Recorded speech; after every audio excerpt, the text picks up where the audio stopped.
আসসালামু আলাইকুম। আজ আমরা দেখব যে একটি ইমেজ থেকে কিভাবে ট্রান্সলেটটা খুব সহজে করা যায়। তো প্র্যাকটিসের জন্য শুধু আমরা আজকে একটি জার্মান স্ক্রিনশট নিয়ে ইমেজ থেকে ট্রান্সলেট করে দেখব।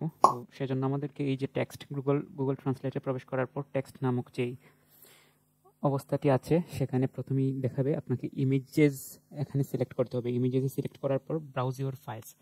ব্রাউজ ফাইলসে এই যে আমার কয়েকটি স্ক্রিনশট আছে, আমি যে কোনো একটি বাছাই করে নিলাম, যে কোনো একটি বাছাই করে ওপেন করে দিলাম। তো জার্মান থেকে ইংলিশে ট্রান্সলেশন চাচ্ছি আমি।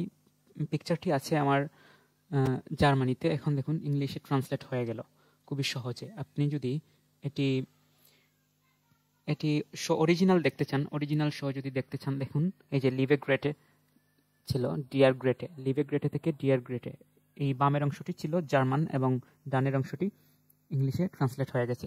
খুব সহজেই আপনারা এরকম পিকচার থেকে ট্রান্সলেশন করে নিতে পারবেন। আমি যদিও জার্মান থেকে ইংলিশে করেছি, আপনারা যে যে ভাষায় চাচ্ছেন সেরকম করতে পারবেন। তো আবারও যদি ইমেজে ধরুন রিফ্রেশ দিয়ে নতুন একটি ফাইল আমি আপলোড করব, তো আগে এটি করেছিলাম, এখন আমি ধরুন 3 নম্বর এই ফাইলটি করছি। ওপেন করার পর অটোমেটিক পিকচার সিলেক্ট করলেই ট্রান্সলেট হয়ে যাবে।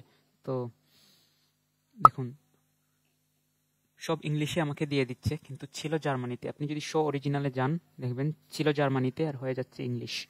এইভাবে আপনারা চাইলে যে কোনো ইমেজ থেকে ট্রান্সলেশন করে নিতে পারবেন। গুগল ডক্সের এই ফিচারটি অসাধারণ, আর আপনার পড়াশোনার ক্ষেত্রেও তা খুব হেল্প করবে।